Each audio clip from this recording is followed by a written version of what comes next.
Juzi nimesikia kiongozi hapa Kisii anaanza kuchochea wa Kisii juu ya mambo ya 2007.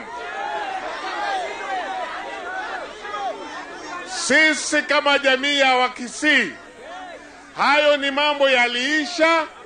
Hatuangalii nyuma, tunaangalia mbele. I want to say that is petty politics. It is politics of regression and it is dangerous politics. Wakisii tumekemea hayo mambo. Onyesha kwamba tumekemea hayo mambo.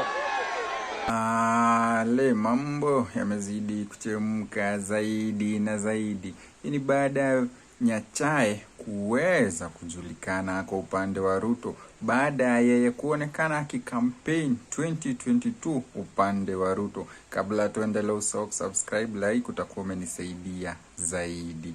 Basi kuna video ambayo imeweza kutrend ya NYACHAE ambaye anapigania kiti cha IEBC. Kumbuka IEBC inachagua chairman ambao wataweza kusimamia 2027. Basi kuna video ambayo naenda kukuchezea ya NYACHAE wakiwa na Rais Ruto, ambapo pia jana alikuwa anafanyiwa interview ama alikuwa anaulizwa maswali. Video ndio inakuchezea. Members of the panel, I go back then to beginning of 2011.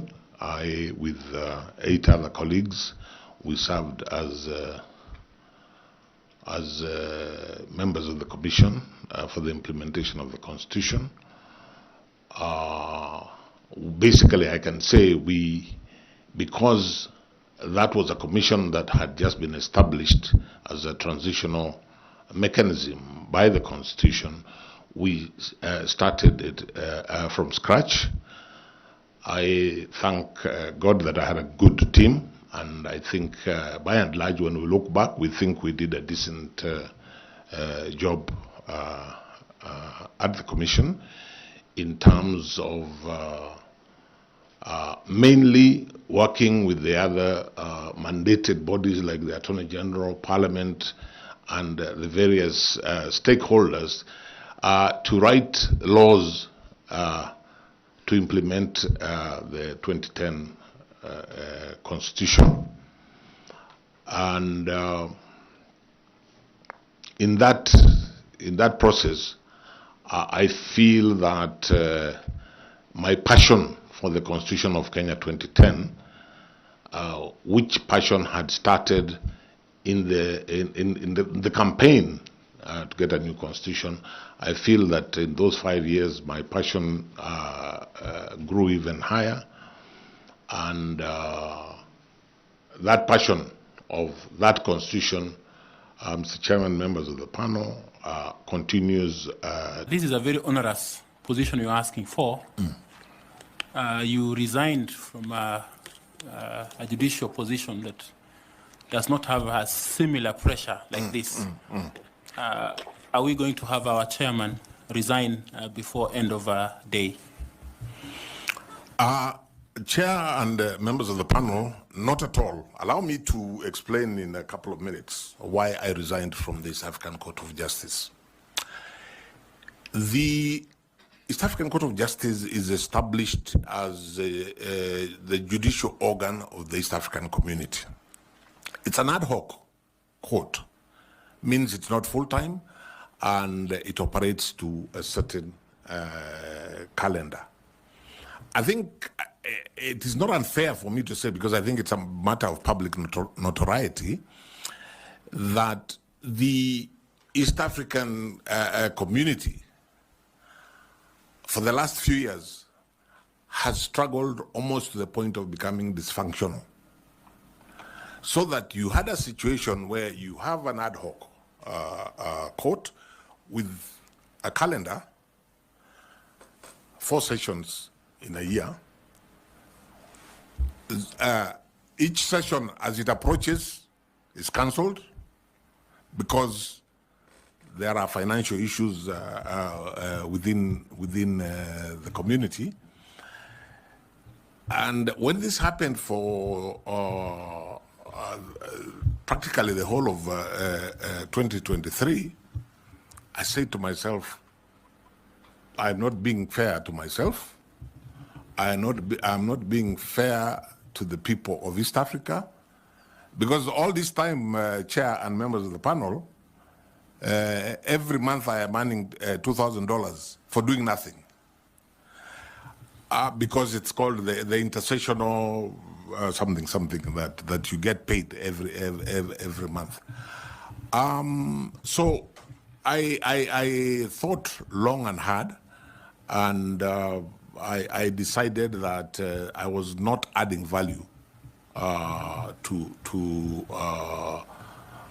the people of East Africa by remaining in a court which is hardly operating.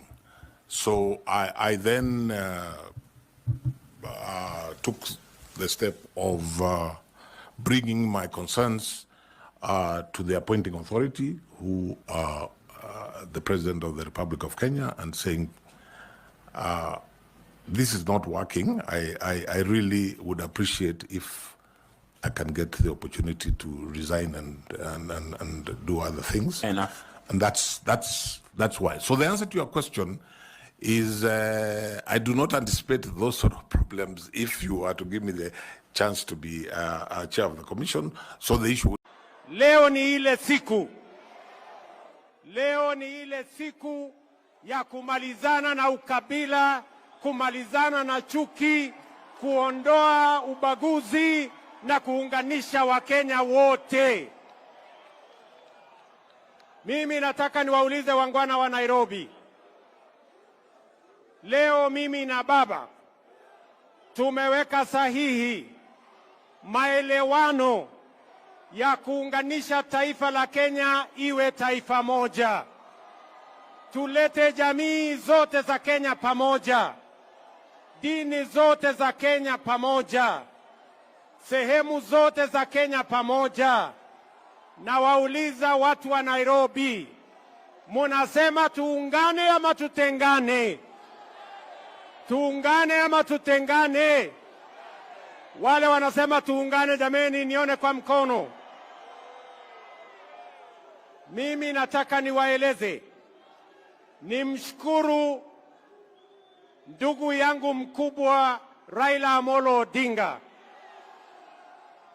kwa kunishika mkono na kuunganisha Kenya mzima, anisaidie kuweka Kenya pamoja, ndio tuweze kwa pamoja tukabiliane na changamoto za taifa letu la Kenya, tuweze kutekeleza